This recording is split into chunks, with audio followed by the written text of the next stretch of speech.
and an inexhaustible thirst for dominion.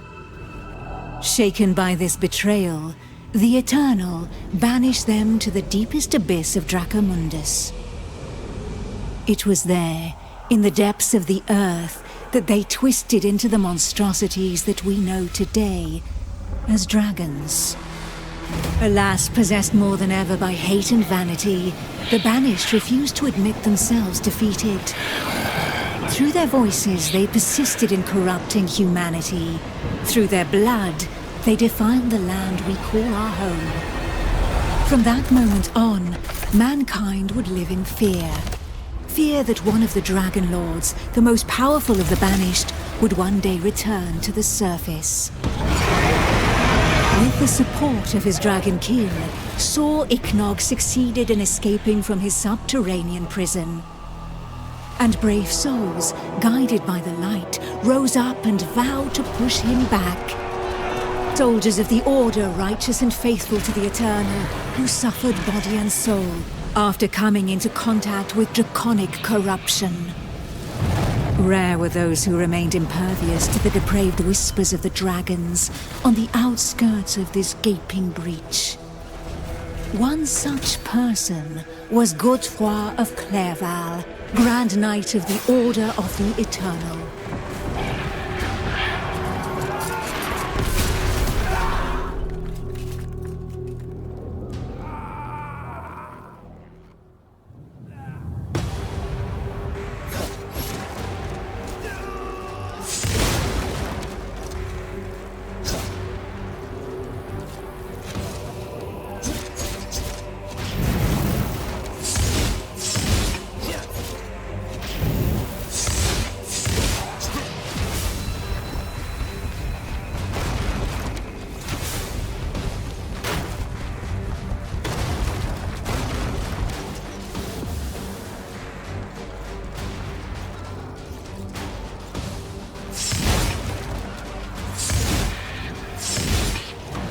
The voice of the Dragon Lord blighted people's spirits and petrified their bodies, instilling terror and madness into those who heard it. Never before had a breach so vast been rent between the two worlds.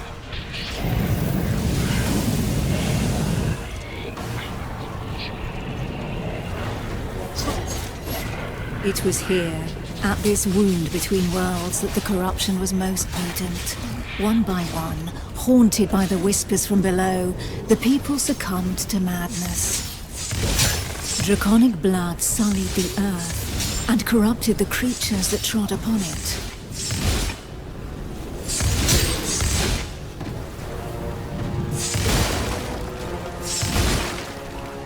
Pitiful in their wretchedness, and too weak to resist the command of their new masters, they drank the blood of the dragon and gave in to depravity. Thus enslaved, they were twisted into ghastly monsters, mockeries, dragonkin.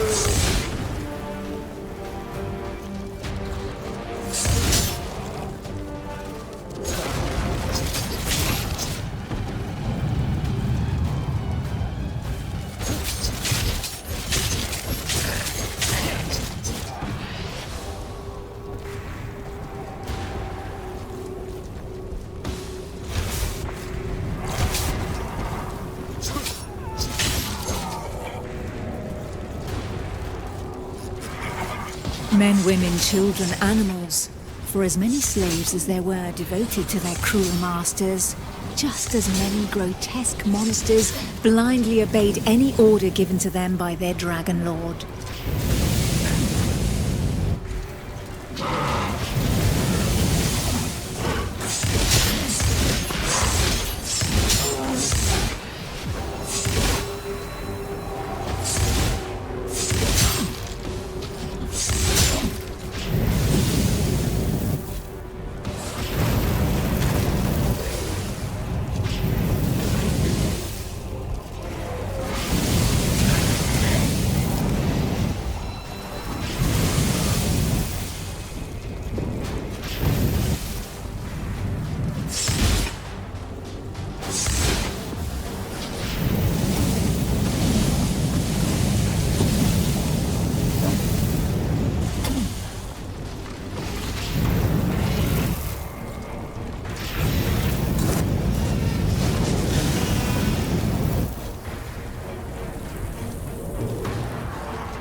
Only the most righteous of souls, guided and supported by the Eternal, were able to resist the corrupting call that led the living to damnation.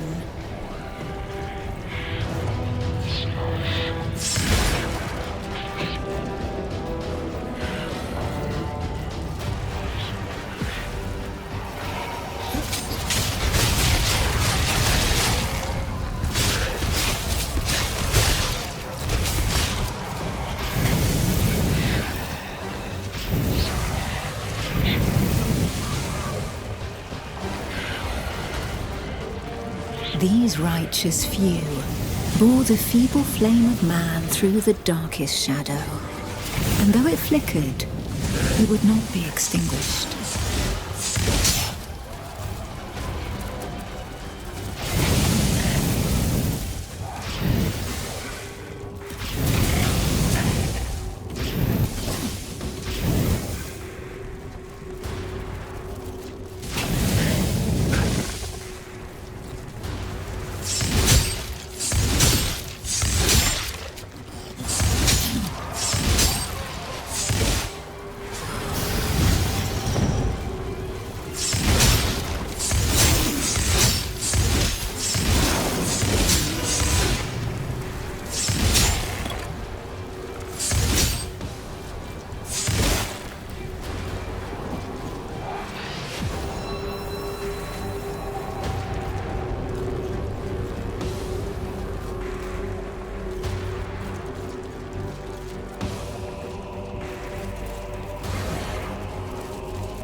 Filled with these fleeting embers of hope, a few brave souls founded an alliance to carve the first breach into draconic defenses.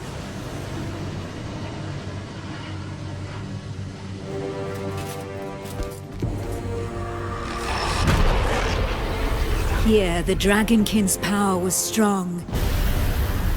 It fused our world with that of the Banished.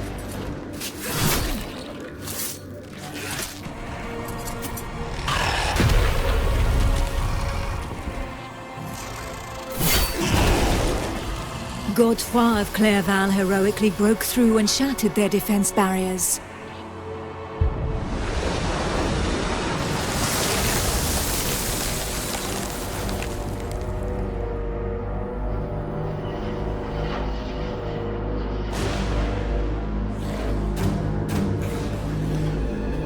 This act of bravery, a feat of the righteous alliance of men, allowed me to lend aid to the Knights of the Order of the Eternal.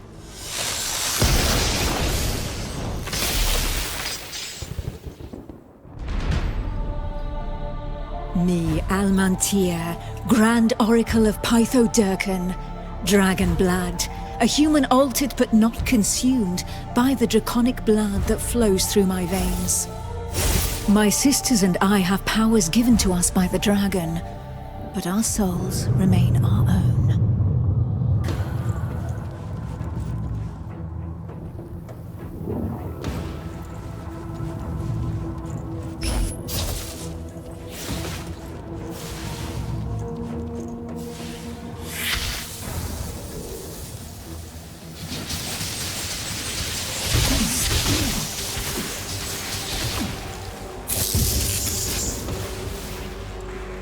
Neither dragonkin nor entirely human, and afforded extraordinary abilities by our forebearers.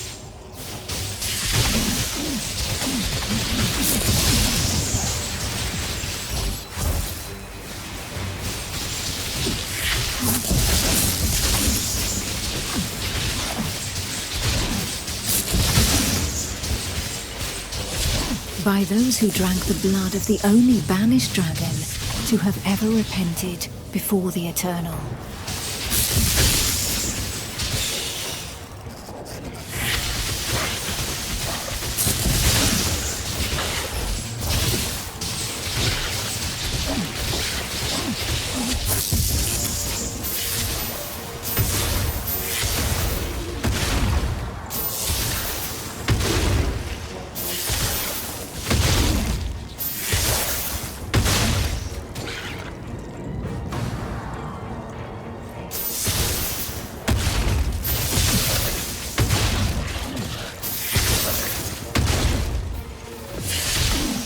These few drops of draconic blood connected our thoughts to those of the dragons.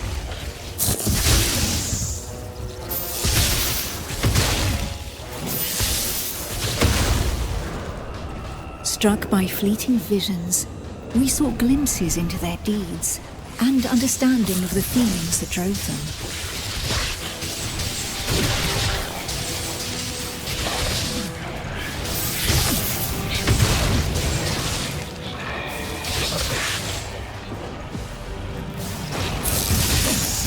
With that understanding came a vulnerability. We soon learned that we were at the mercy of their whispers. The voices threatened to consume us, with no hope of salvation.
But the formidable link that connected us to the dragons had also awakened something within us. We lived strong in the certainty that the Eternal had pardoned us for the draconic corruption in our veins.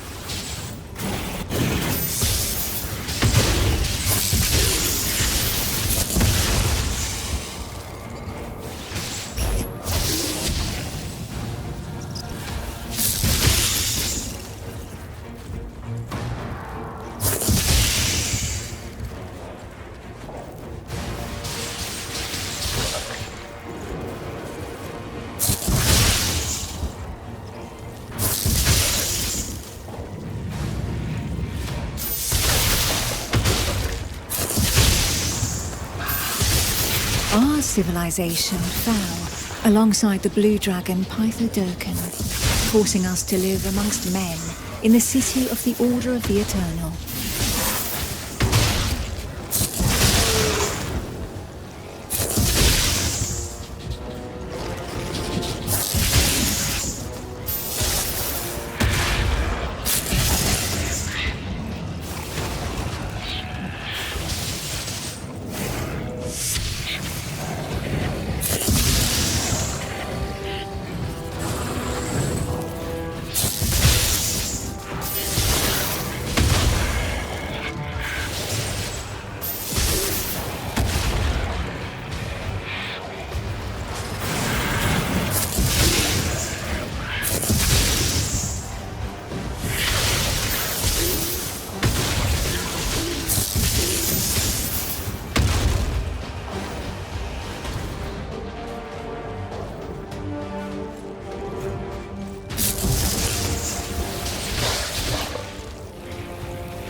closer to the breach made by Sir Ichnog, Godefroy, fighting fire with fire, confronted the draconic hordes.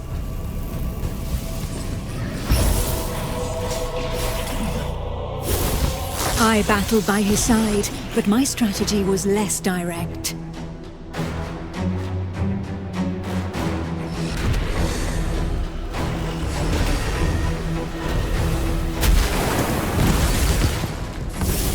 My draconic power allowed me to open up a passageway for the men of Nuragard, all of them prepared to make the ultimate sacrifice to save what remained of humanity.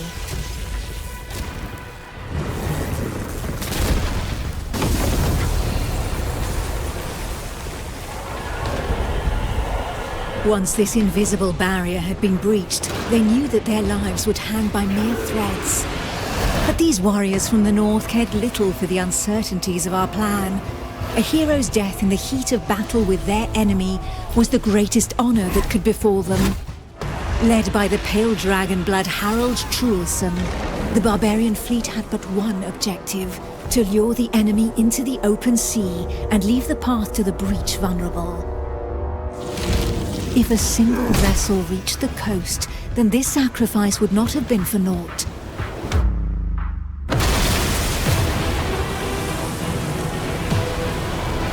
Harold Truelson reached the hostile shore and avenged those fallen from the Toriel clan.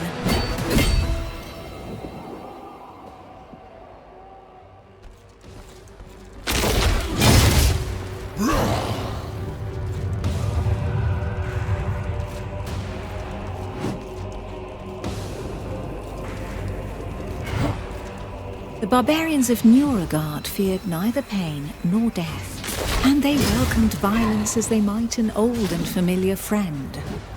Truelson knew this friend better than most. His existence thus far had been one of suffering, of hardening his resolve, and of preparing to endure the worst of torments, without losing the one thing of value every warrior of his clan held dear: his soul. While the Knights of the Order of the Eternal had always been forbidden from making use of dragon's blood, the warriors from the north, staying true to their values, had taken this risk. A select few, highly trained clansmen, risking their lives in the process, had successfully imbibed the pure dragon's blood without succumbing to the corrupting voices. Among them was Truelson. To become a dragon blood barbarian, he paid the ultimate price and cast away a portion of his humanity.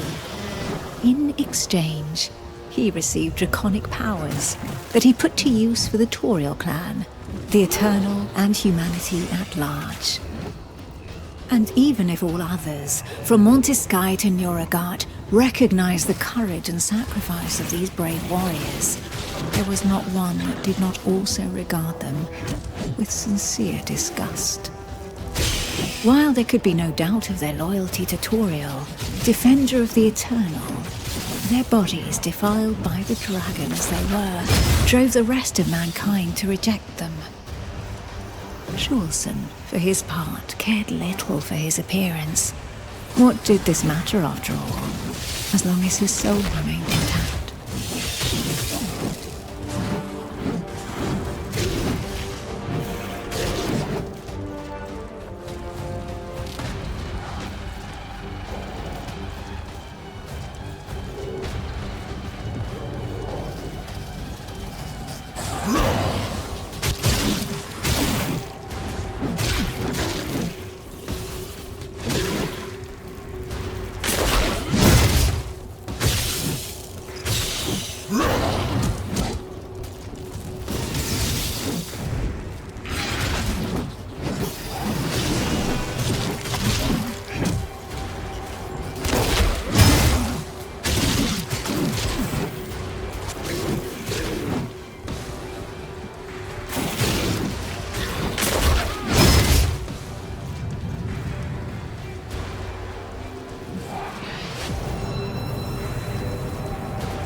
The pale dragon blood had achieved his goal. The Alliance's plan, as unlikely as it was to succeed, could run its course.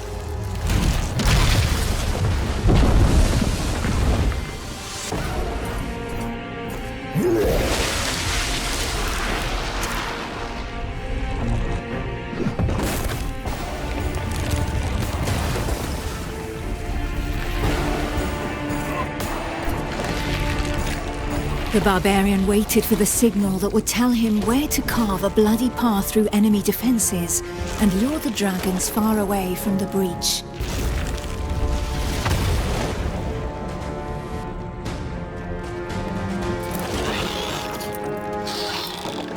The Kongirati nomads, every bit as proud and as fearless as the warriors from the north, joined the alliance of men to help push back Sor Iknog, the Crimson Dragon.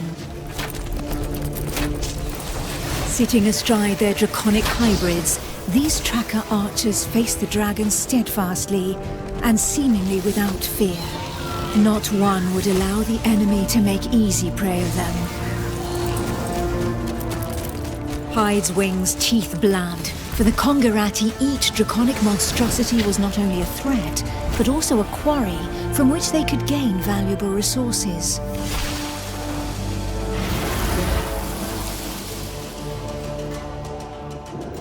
And where others had begged and prayed for divine salvation, these nomads made full use of anything the earth and Providence offered them in order to survive.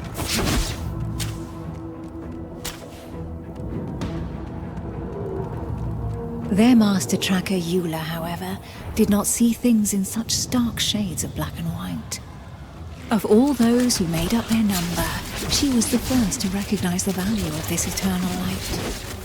She rejected neither the ancestral traditions nor the tracking of the Dragonkin, who had made it possible for the Kongirat to excel in the arts of potions, alchemy, poisons, and draconic hybridization. How long would her people be able to continue traveling freely if the corruption were to poison the entire world? It was for this reason that she joined the Alliance of Men.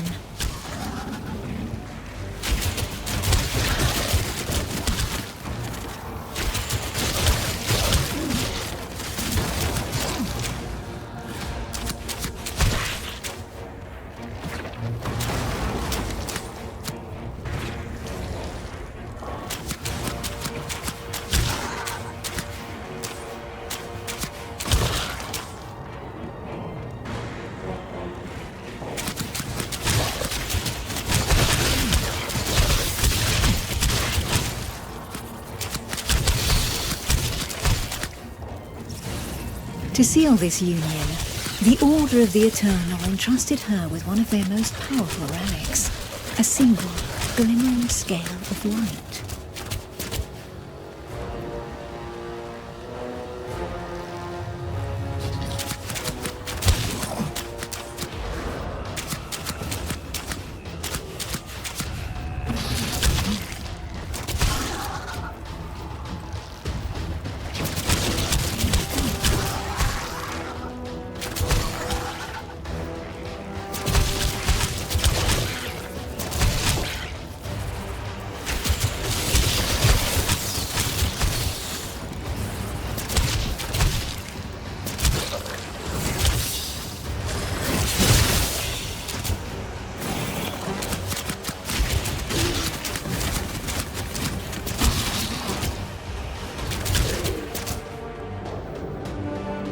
If the legends are to be believed, this scale had been pried from the hide of one of the Drakeels in the heat of battle, back when these beings of light had pushed back the banished dragon lords that ventured too close to the surface. Each champion had one, and the power of their light would be needed to push Sor Iknog back into the shadows.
It was up to Eula, armed with her scale of light, to cast the invocation.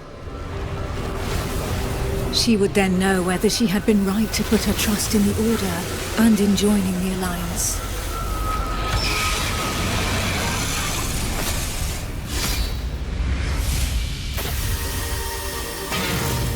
The power of the light was like nothing ever seen before.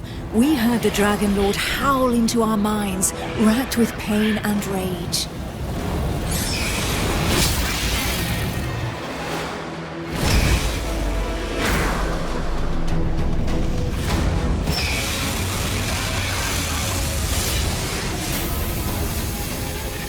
So close to the Dracomundus, our souls suffered as from 1,000 deaths, but we held fast to our positions.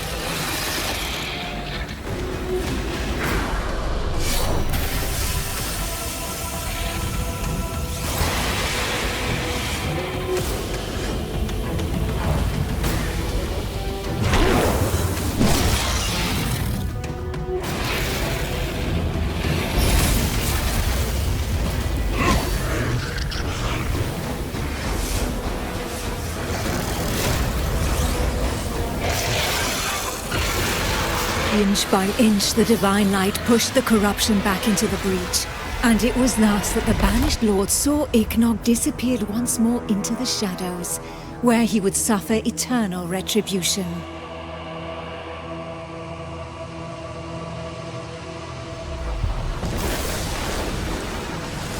Once calm fell, we were all that was left, the sole witnesses to the feat accomplished by the Alliance of Men. But more than ever, we knew that the taint of draconic depravity still festered in the depths of the abyss, impatient to break free once more.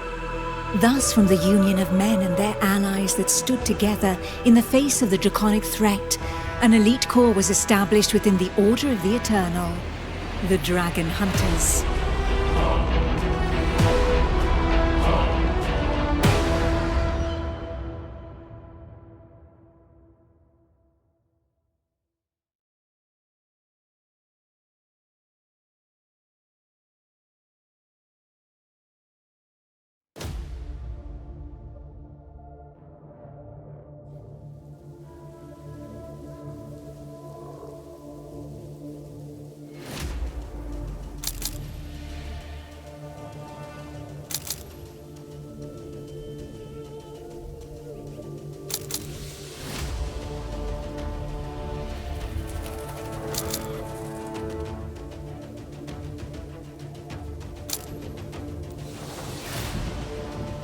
Who knows? Perhaps the heroes that the Alliance of Men has been waiting for will be found among this unit's latest recruits.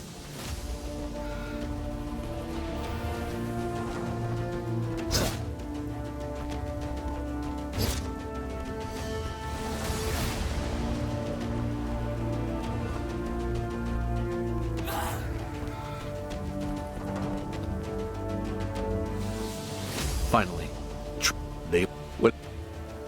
There they are. Nicely done, Somkan. They seem to have gathered here. So that's why my brother was unable to get away. He was ambushed.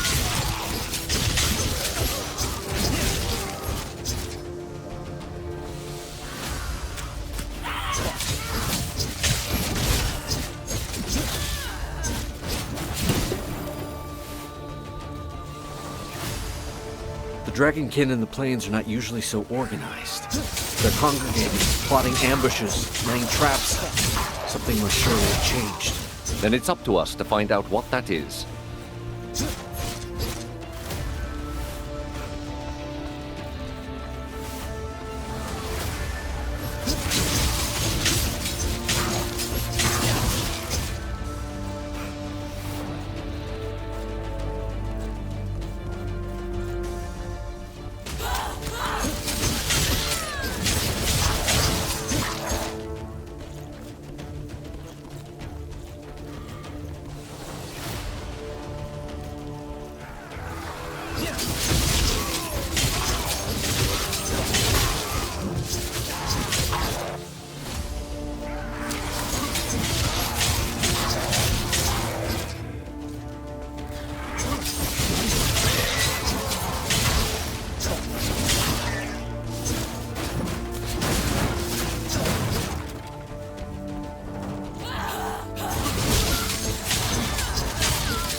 It's a Dragonkin idol, and the ground, it's soaked in dragon's blood. Astria, what could this mean? It's a place of worship. Take cover.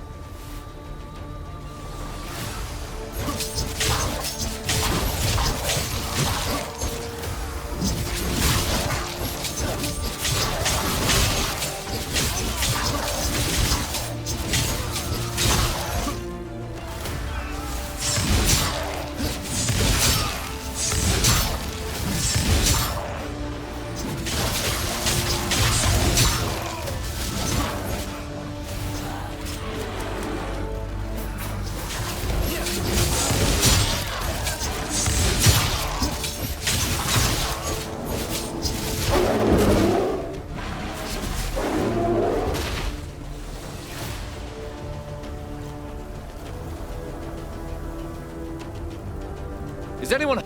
We're fine. The way... We've just... Astro... I'll sign. Wait a... This... So, There were...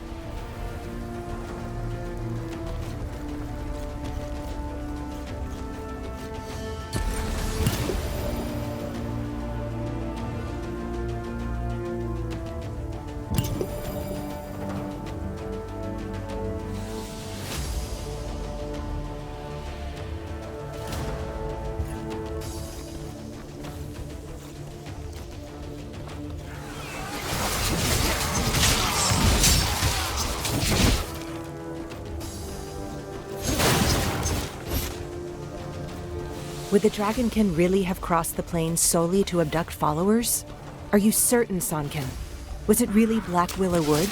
I am a Kongarati child. I would never mistake a plant. This statue is from Jaxar. There's no doubt in my mind. if you're right, every soul in Jaxara may already be twisted into their service.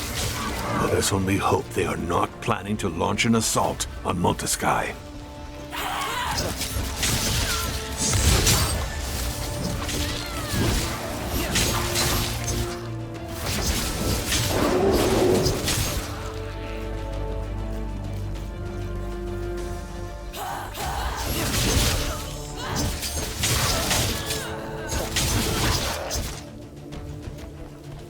Over here.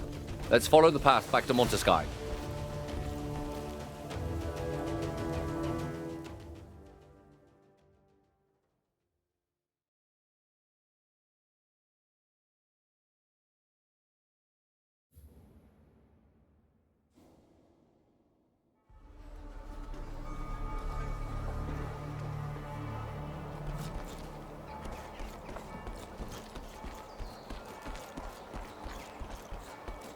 There's not a moment to lose.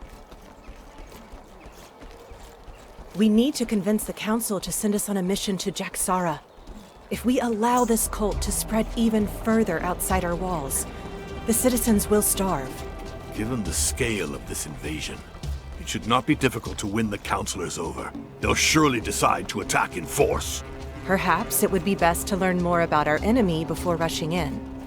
If we are to root out a cult of this size, we need to avoid making any hasty decisions. There would be one way to learn more about these creatures. A reconnaissance mission. If we send a small group, they may go unnoticed.